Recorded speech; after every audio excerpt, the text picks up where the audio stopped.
नीम करोली बाबा की कहानी।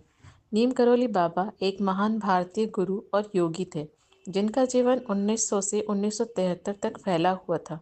उनकी जीवन कहानी भक्ति, दया और निस्वार्थ सेवा की शक्ति का प्रमाण है। प्रारंभिक जीवन। नीम करोली बाबा का जन्म उत्तर प्रदेश के अकबरपुर गांव में हुआ था। उनका जन्म नाम लक्ष्मी नारायण शर्मा था। युवावस्था में वह आध्यात्मिक की ओर आकर्षित हुए और कई वर्षों तक हिमालय में भटकते रहे। योग और ध्यान का अभ्यास करते रहे। कहा जाता है कि नीम करोली बाबा ने युवावस्था में ही जागरण प्राप्त किया था। उन्होंने कई वर्षों तक एकांत में रहते हुए कठोर तपस्या और ध्यान का अभ्यास किया। इस दौरान उन्होंने असाधारण आध्यात्मिक शक्तियाँ और मानवीय स्थिति की गहरी समझ विकसित की।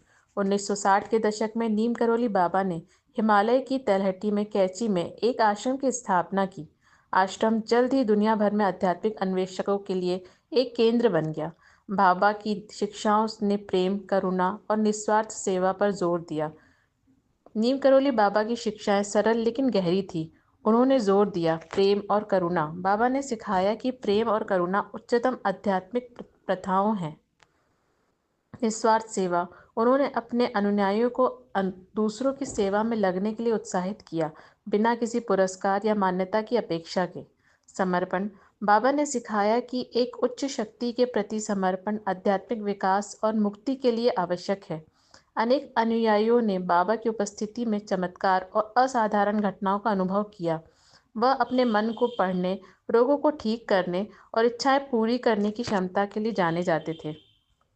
नीम करोली बाबा के आश्रम में कई प्रसिद्ध अनुयायी आए, जिनमें शामिल है स्टीव जॉब्स, रामदास और कृष्णदास। जय बाबा नीम करोली।